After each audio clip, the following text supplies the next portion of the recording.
आओ आज करें।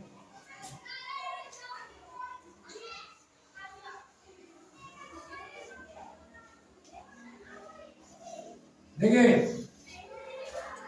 अभ्यास बनाना है, लेकिन इसमें दिया है आओ आज करें। इतिहास है, इतिहास को पढ़ने के साथ साथ आपको क्या रखना, याद रखना होगा, तभी आपका इतिहास जो है आपका बढ़िया होगा, है ना।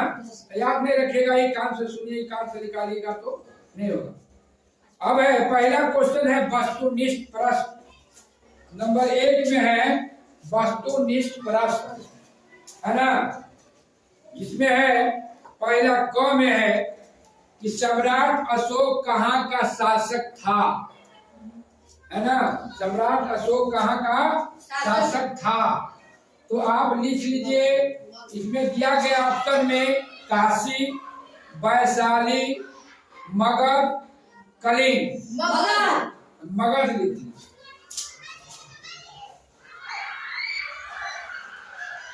दूसरा है ख में है किसके उपदेश ने सम्राट अशोक को प्रभावित किया, महात्मा बुद्ध। महात्मा बुद्ध।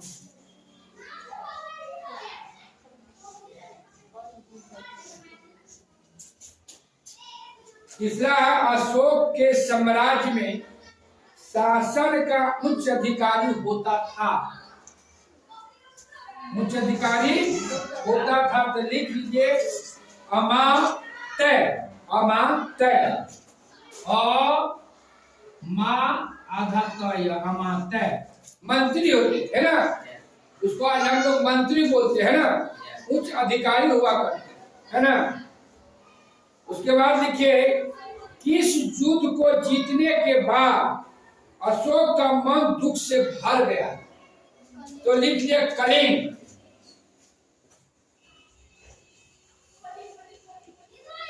कलिंग। फिर सर्वप्रथम ब्राह्मी लिपि को किसने पढ़ा, जेम्स प्रिंसपे। जेम्स प्रिंस पे।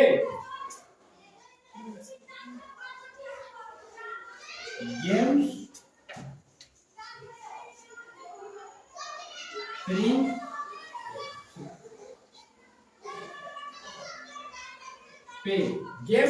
प्रिंस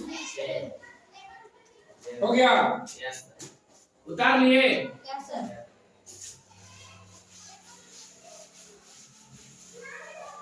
अब है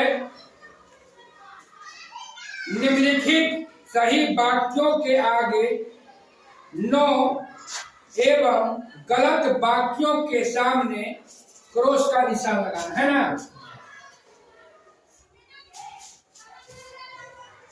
ठीक ना। पहला है नंबर 1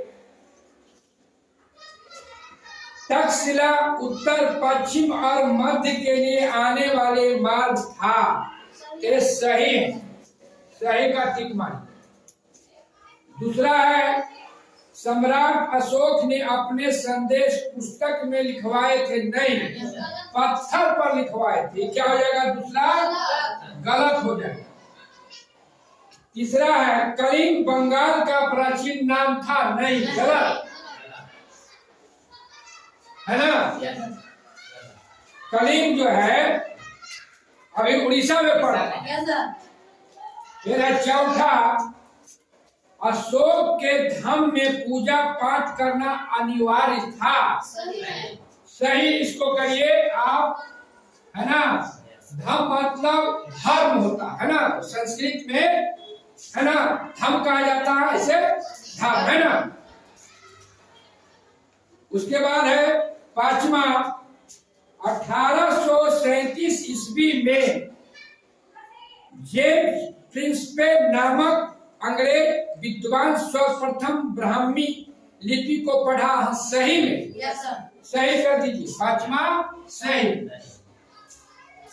छठा में अशोक के शासन में प्रांतों को जिला में बांटा गया था, तो तो जिला में बांटा गया है ना, 4 प्रांत था। उसके बाद भी जो है शासन व्यवस्था को चलाने के लिए प्रांत से जिला में भी विभक्त किए थे, बांटे थे। सही बात, इसको भी लिख लीजिए आप, छठा भी सही है ना। मतलब 2 गो गलत है, पहला और दूसरा और तीसरा, दूसरा और तीसरा गलत है और बाकी सब आपका सही बात।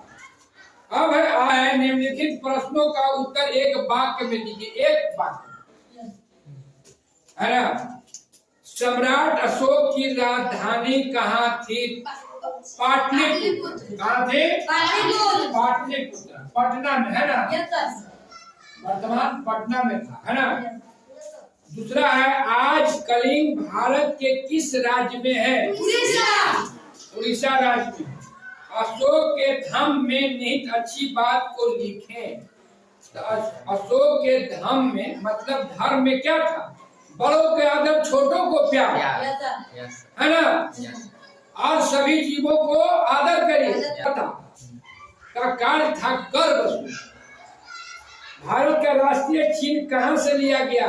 तो ये सारनाथ से लिया गया है ना। कहाँ से लिया गया है? सारनाथ से लिया गया। उसके बाद है कि अशोक के ज्यादातर अभिलेख किस भाषा में लिखी गई है?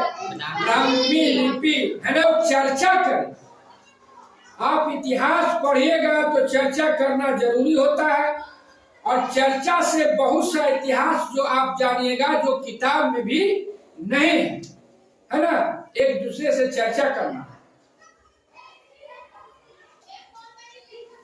तो चर्चा में है अशोक ने अपने विचार प्राकृतिक भाषा में ही क्यों खुदवाए? क्यों खुदवाए, है ना। तो इसको देख लीजिए, अशोक ने अपने विचार प्राकृत भाषा में ही क्यों खुदवाए? देखिए कलाम में कि अपनी जो भाषा है तो भाषा को सब पढ़ेगा आसानी से, इसीलिए उन्होंने इस भाषा में आपको लिखा है ना।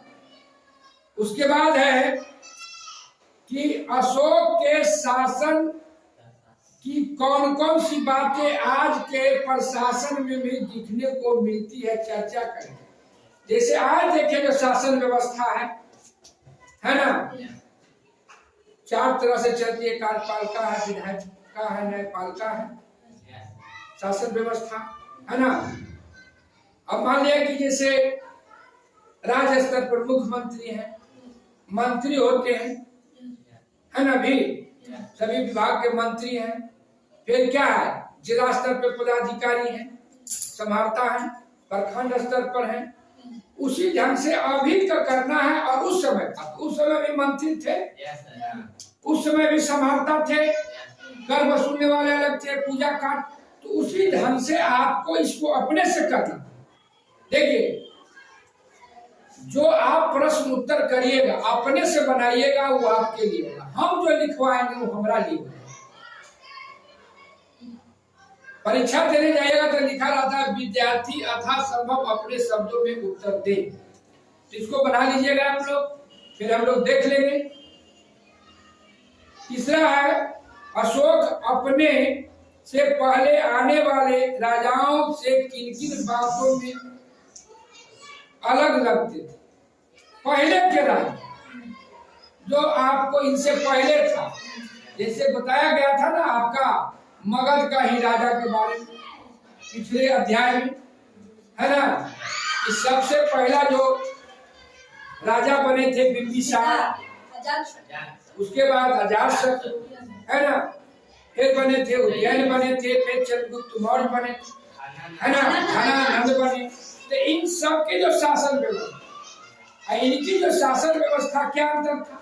इन्होंने पूरे जन कल्याणकारी कार्य करते, सभी जनताओं के लिए करते थे, है ना। उदारवादी थे, है ना, मानवीय इसमें इनमें था।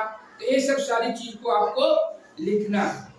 अब है एक है अशोक के धाम में निहित मानवीय मूल्यों को उल्लेख कर, है ना। अशोक के धाम में निहित मानवीय, तो इसको भी हमको अशोक के धाम में जो निहित मानवीय है उनको हमको आपको उल्लेख करना है कि उन्होंने साम्राज्य के अनेक धर्मों के मानने वाले लोग के साथ अशोक सोचने लगा कि सारे धर्म के लोग आपस में मिलकर रहे, है ना।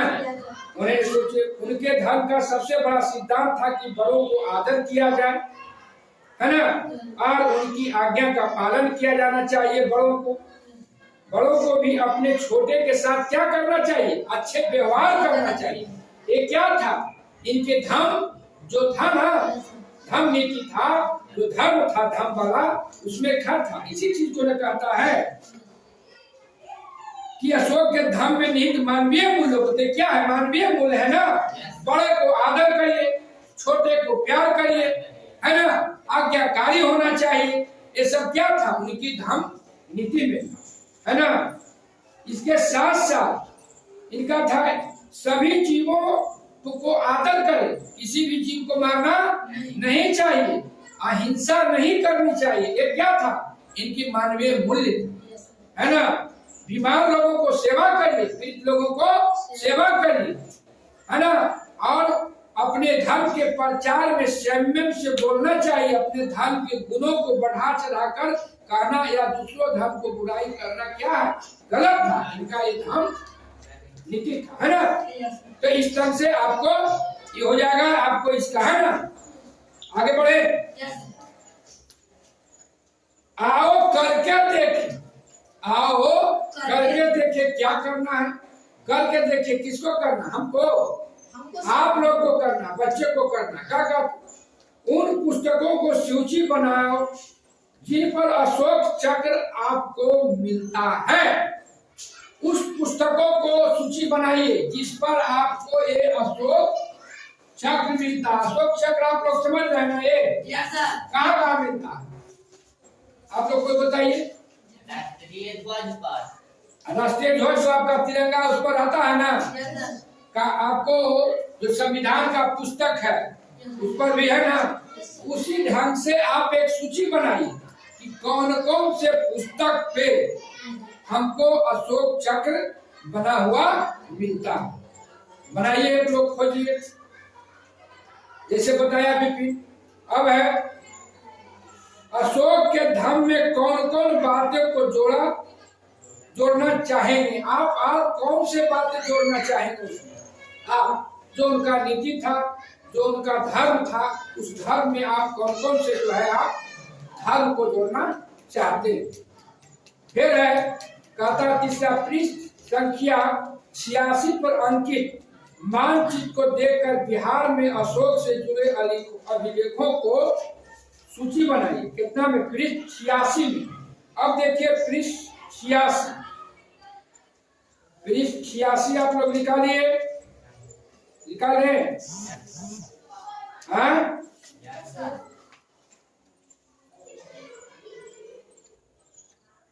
पृष्ठ 86 मानचित्र को देखकर बिहार में अशोक से जुड़े अभिलेखों को भी चर्चा। देखिए ये आपको निकालना है, किताब में स्पष्ट नहीं है, ठीक ना। तो इस तरह से आपका क्वेश्चन आंसर भी आज का पूरा हो गया। कुछ जो आपको कठिनाई होगा बना लीजिएगा, हम लोग नेक्स्ट डे उसको जो कमी बेसी होगा देख लेंगे।